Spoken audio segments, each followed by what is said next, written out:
sailed. I have moved about this world of ours, and ever in search of the finest of its kind, we bring you the tops in Spine Chillers.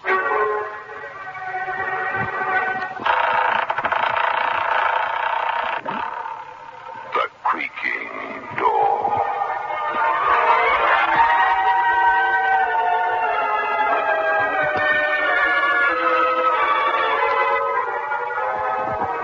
Take pleasure in presenting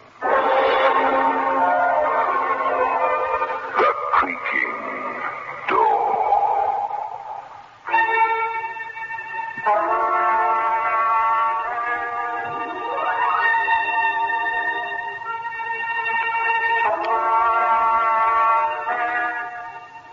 Good evening, friends of The Creaking Door. The Creaking Door is so do come.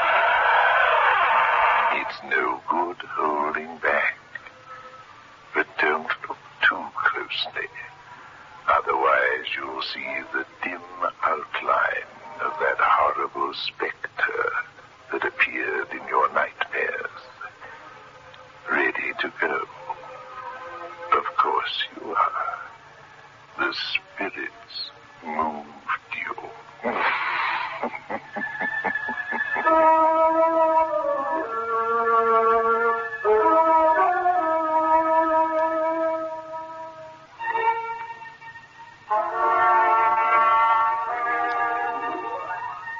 White Oaks is a gloomy estate somewhere along the jagged coastline. White Oaks has long past its heyday. On the floor in the corner of the library, staring blindly at the ceiling, is an old man, his cheek and neck riddled with bullets. Across the room is a young man, mortally wounded. 10 feet away from him is a safe. Against the safe door is a homemade chemical bomb with its fuse sizzling, like a giant firecracker about to explode. The door of the safe is pressed open. The contents scatter around the young man lying nearby. Smoke circles around him, and cash and securities drop at his feet. He tries to get up, but he can't. His hand creeps to a bundle of cash and drops helplessly over it. Miller? Yes? Come on, son. Don't die yet. Who are you? Police. How do you know my name? Went through your baggage. You've been masquerading as Tom Reed. Yes. Fool that I was. Didn't get far. How'd you feel? Like death? Where am I? In hospital. You take a lot of killing. Did I? You wouldn't be bursting with curiosity about me. Ready to talk, son? I am. If you'll listen. That's what I'm here for.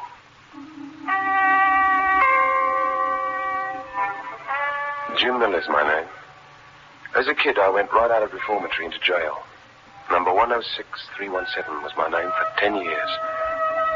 106317. Every night before turning in, I swore that 106317 was how many it would cost society to square accounts with me. Society answering to the name of Tom Reed? It just happened to be Tom Reed. It could have been Dick Nobody or Harry Anybody. How did it begin?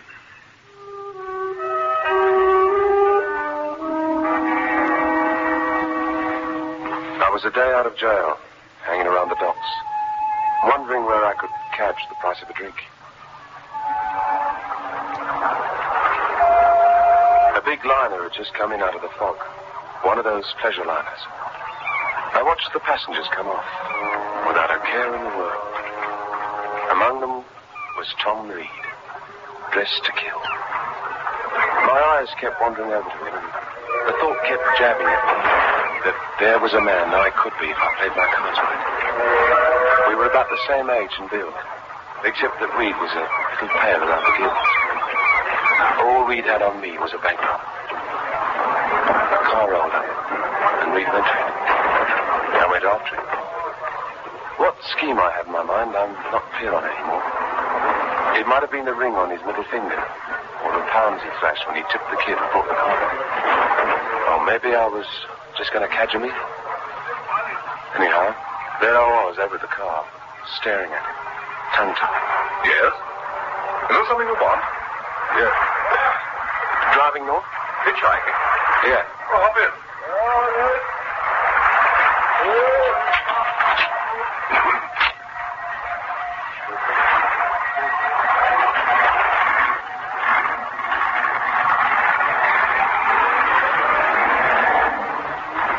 I'm Reed.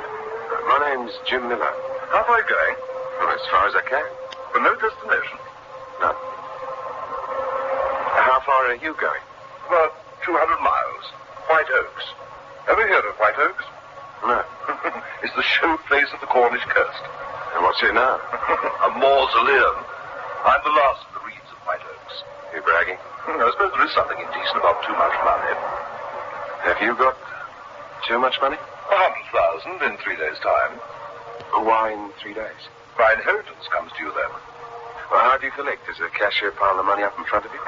No, a blind uncle we haven't seen for years taps his cane along the floor towards a safe that's been in the family for generations and opens it. And hands you 100,000? Just like that? Just like that. My father never trusted banks. I turned the figure over in my mind.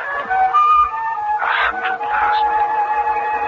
106,317.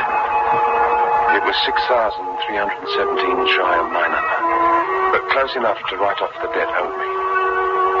I saw Reed looking queerly at me out of the corner of his eye. Tempted, Miller. I don't know what you're talking about. Pose as me for 3 days, then go off with all that money. Blind Uncle Walter will never detect the masquerade. That's what you're telling yourself, aren't you? And, where are you all the time I'm posing? Easy. You've murdered me. You're putting ideas into my head? I'm reading your thoughts. You're a queer duck. And you're an open book, Miller.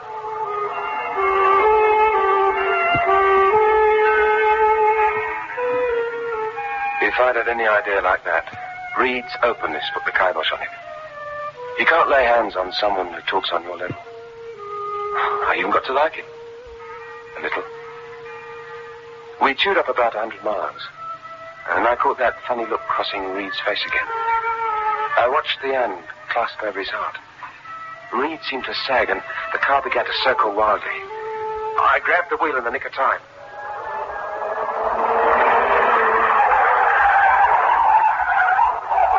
We always dropped off an incline. I pulled to the side and shut the motor.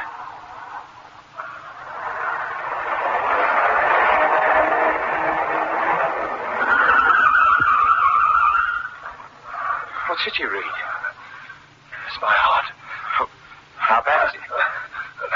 The doctor gave it a year. I've been shortchanged by 2 weeks now. Get me to a doctor. He sounded like he only had minutes. Get me to a doctor, Miller. I stalled. There was a little man counting off 100,000 in my mind, slowly, by ones. Reed's eyes were on me. They were dying eyes. But I caught a twinkle, as if he were amused over something. Here's your chance, Miller. Just sit it out under the stars. Forget the doctor. What I like about you is your sense of humor. I'm taking you to a doctor. Thanks, fool. But don't bother. It's too late. Reed. Bury me somewhere. As Jim Miller. You'll be Tom Reed for those 3 days. You're inviting me to? It's destiny, perhaps. Perhaps you didn't just happen to come out.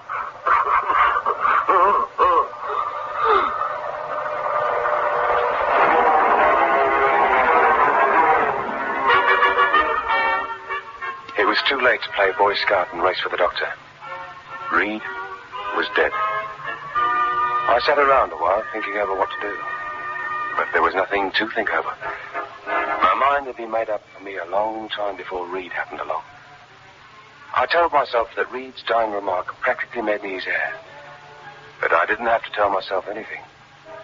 The little blind man he talked about was already counting 100,000 in my head. 100,000 pound notes. I found a lake about 5 miles up the side road. Not a house or a human anywhere.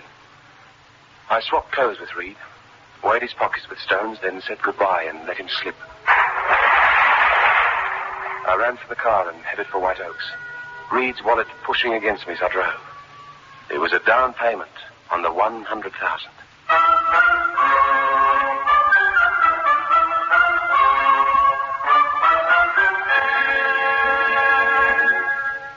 I got to White Oaks. The storm raged. The house was high on a hill. It looked forbidding. Everything about it seemed to say, keep out. Making an entry was easy. Easy, did I say? Every ghost story I'd heard as a kid played with my spine. If the outside had given me the willies, the interior put the icy frosting on it. There were shadows from kerosene lamps doing a jig on the walls. And not a soul in sight. Where was the blind uncle? Anybody home? I could hear an echo hanging in the air. And then I heard a tapping coming at me out of the shadows. Uncle Walter came towards me, feeling his way with a cane. An old guy with more wrinkles than face. His hand reached for me. I could feel my flesh crawling. Tom? Hello, Uncle Walter. Give me your hand, nephew. Of course. It's been so long since I felt the warmth of a Reed hand. Your cablegram from the burglar's a surprise. Was it? I thought you would not leave Honolulu if you wouldn't risk the trip. Why not? My heart. Oh, my poor Tom. Perhaps I'll outlive the doctors. Your voice, it's changed. For the better? It's deeper. I'll blame it on the Honolulu climate. Even your speech. What about that? It lacks the Reed refinement. I'll blame that on Honolulu English. They make a professor talk like a costermonger in 6 months. Well, it's been a long time, Uncle. Yes, it's been a long time. I'd like to retire. Oh, I'm tired. Oh, of course, you'll want to be rested tomorrow for your cousin Margaret's arrival. Margaret? She's coming tomorrow? Yes. How is Margaret? Oh, she's grown into a fine woman. She'll make you a good wife, Tom. When do the wedding bells ring out? The day you take your inheritance, as your father wished it. Oh, you're displeased, Tom? No, it's just that I never understood why my father made marrying a condition. The way I am. One jump ahead of the undertaker. Margaret's the daughter of an old school friend your father knew out east. You and Margaret were playmates as children, and your father wanted someone close to have his money after you. This letter here is from Margaret. It came the other day. If you'd care to read it. Thank you. I'll read it in bed. Good night, nephew. Good night, Uncle Walter.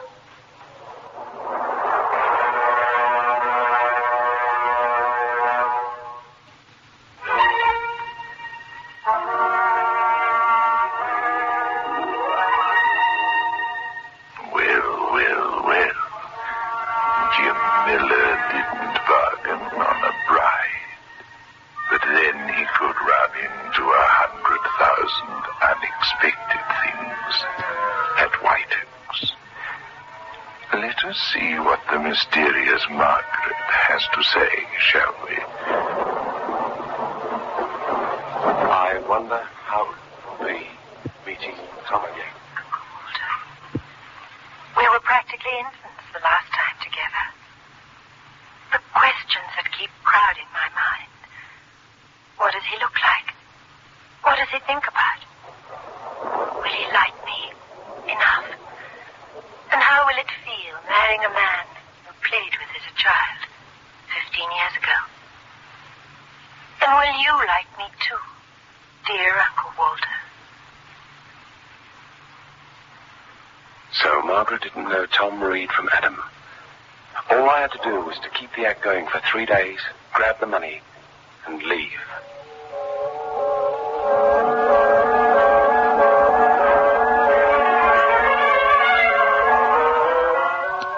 The next morning I drove into the village. I wanted to buy a paper and some odds and ends. I'd left the village store when a fat little man in a seaman's outfit who'd been hanging about inside followed me out. I started up the car, and he drifted over. Right, White Oaks, friend? How did you guess? The car. It's the cab Reed hired yesterday. Can I catch a lift with you? You're going to White Oaks? Yes. Tom Reed's guest. Name is Brand. Right? I'll hop in. Are you a friend of Tom's? Well, I was purser on the ship he came over on. We hit it off. I got invited to his wedding. Friendly chap, Reed. Rich, but genuine.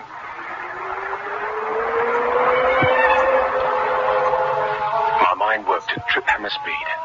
With every mile, the car brought me closer to reunion with someone who no longer existed. I had a choice of two things. Make a clean breast of everything, or stop Brand before he got to White Oaks. I didn't have to choose. Brand made my mind up for me. He threw a sudden bombshell. What did you do with Tom Reed? I don't understand. You're wearing Reed's clothing, you're driving his car. You paid for some junk at the store, you showed Reed's wallet. You needn't sweat. You can do business. For how much? Half if you're just masquerading. All if you killed him. I didn't kill him. A heart attack did. I just stitched the body. Is it half? I'll let you know.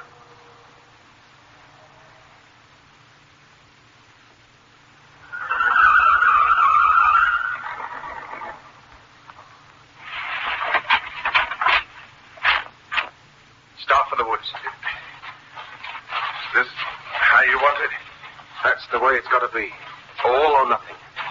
No deals with a blackmailer. Then it's all yours. But you're going away. You're not going to shoot me in cold blood. I've got to. The way it is, I've got to.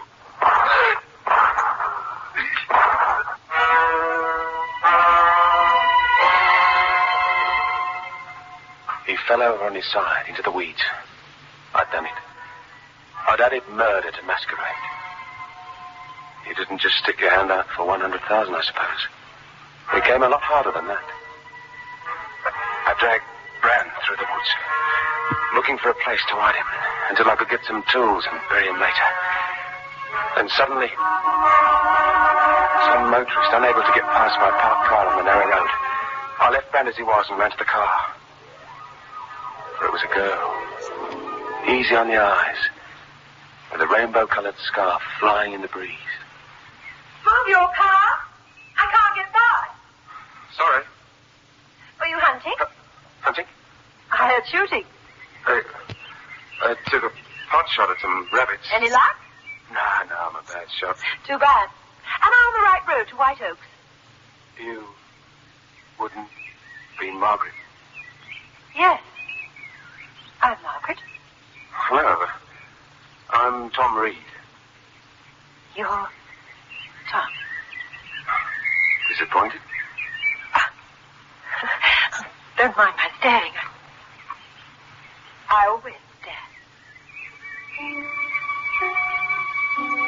She wasn't just staring. She was accusing me with her eyes. Perhaps she knew I wasn't Tom Reed. She hadn't seen Reed since childhood, but maybe there'd been an exchange of photographs. I couldn't let her run blabbering to White Oaks. After Brand, I was up to my neck in it. There was no turning back anymore.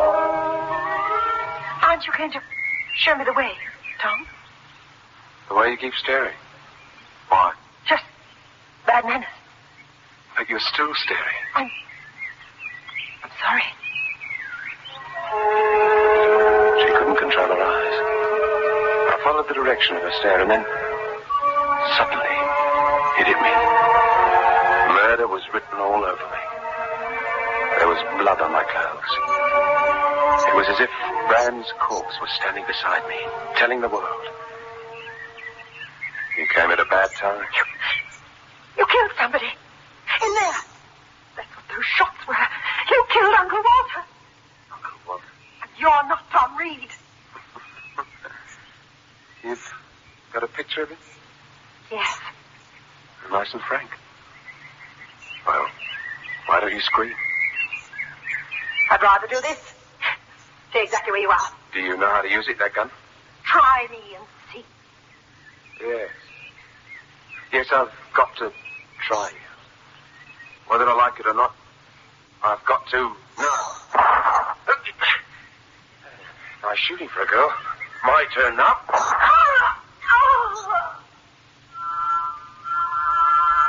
She nicked my elbow. I drilled her clean through the temple. Her shooting first made it easy for me. In a way, it was like self-defense. I was still kidding myself.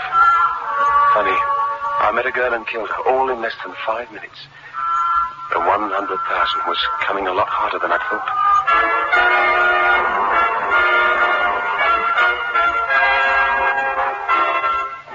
I drove her car and all as far into the woods as I could get, and shot back to White Oaks. Playing air for a couple of days was out now. I was running out of time. The plan now was to grab what was in the safe, one way or another, and get as far from the two corpses and the blind uncle as I could get. I got to the safe and began to work at the dials.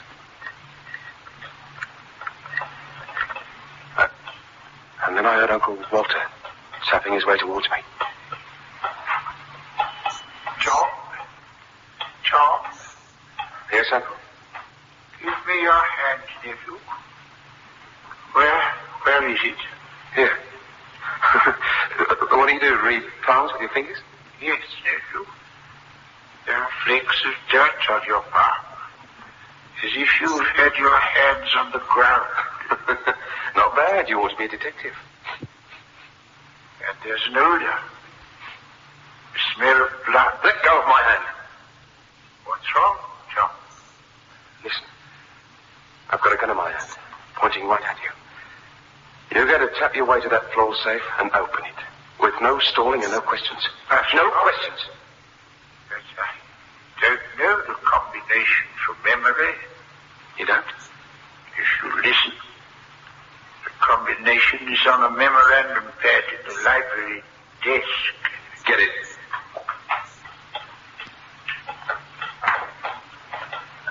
He tapped his way along the floor to the desk, stopped over the drawer, then stayed there in a crouch like a guy in a trench. There was a gun pointing in front of him.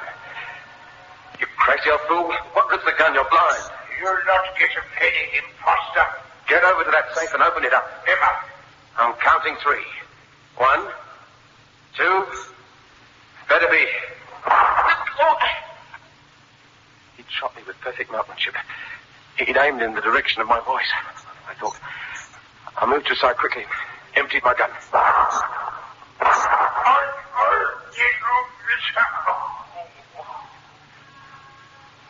Uncle Walter was propped over the desk.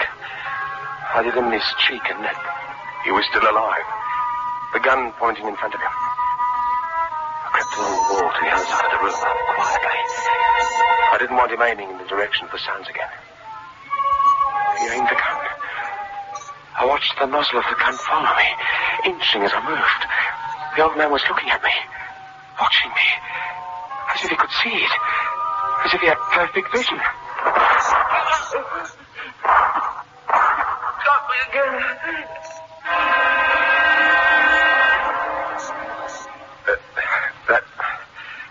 That's the whole of it, Sergeant. You fixed the glycerine charge in a can and blew the wall safe? That was a trick I picked up in prison. There were some chemicals in the storeroom at White Oaks. I thought I was going to collect your fortune? Yeah. The old man, Uncle? Dead. He died of those bullet wounds you made. How did you... Well, what brought you? To White Oaks. The young lady. She came in and told us that you were trying to rob the safe. That you were likely to commit mayhem. Young lady? Sure. Wait a minute. How did you describe this, Margaret? A rainbow-colored scarf? What color hair did she have? Auburn. Grey eyes. Auburn hair. That's impossible. Don't die. You can't die. This girl.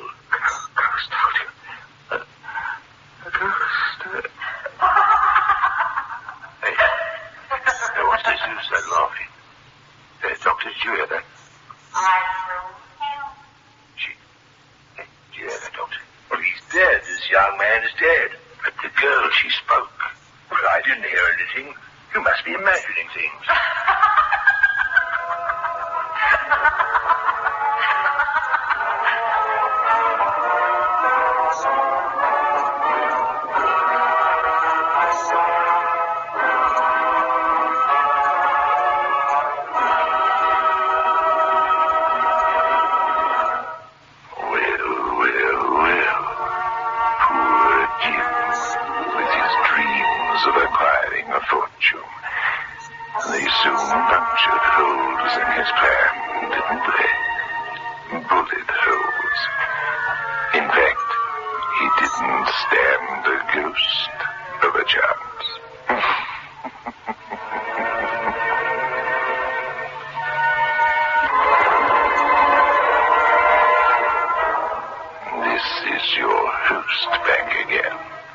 Just a reminder of our rendezvous next week.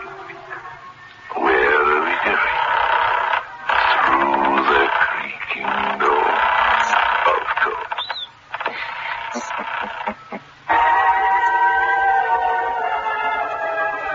Invite you to listen next Saturday at 9 o'clock, when they will again present